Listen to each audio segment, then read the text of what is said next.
में हसरत हिकड़ी सुभान अल्लाह पढ़ंदे नाते नबी वञे उमिर मुंहिंजी गुज़री। सुभान अल्लाह मोहब्बत सां गॾिजी पढ़ायो सल्लल्लाहु अलैहि या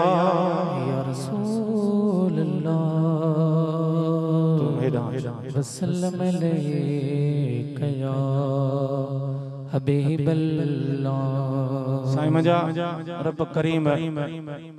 कुरान पाक में फरमायो ओ बाना सुभान अल्लाह जी मुंहिंजा करीम रब गुनहगार थी वा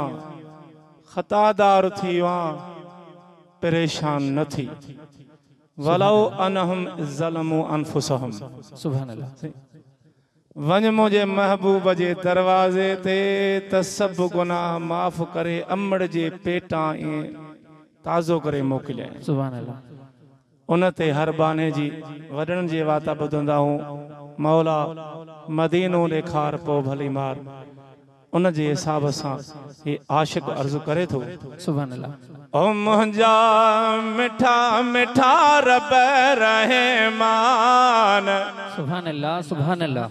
वार वरी वाग मदीने सुभान अल्लाह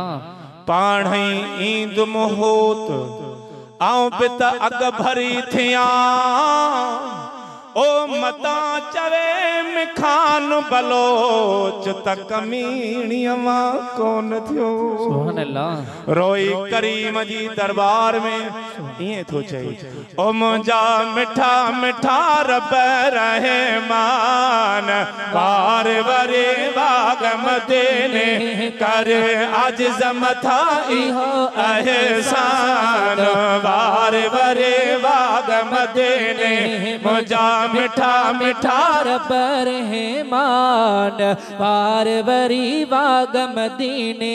करे आज मथा इहो एहसान वार वरी बाग मदीने अर्ज़ बुधी में दाद खणी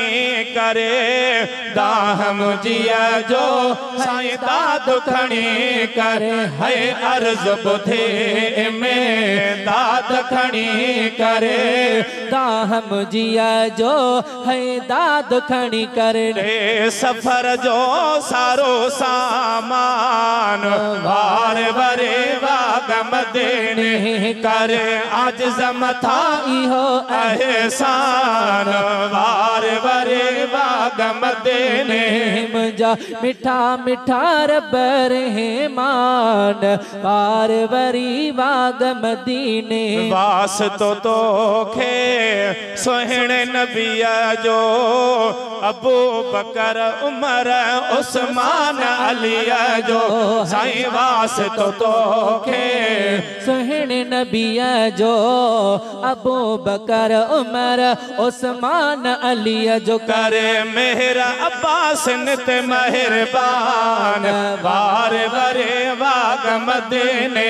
करे आज मथा इहो एहसान वार वरे बाग मदीने मुंहिंजा मिठा मिठा रब रहमान वार वरी बाग मदीने बाझक जो रब आया तुझो बानो सोहिणे नबीअ जो आशिक परवानो साईं बाझक जो रब आया तुझो बानो सोहिणे नबीअ जो आशिक परवानो आहे नाले मिठो महेसर नात खान वार अज अब्बासन जी वाग मदीने। सुभान अल्लाह सुभान अल्लाह अञा भी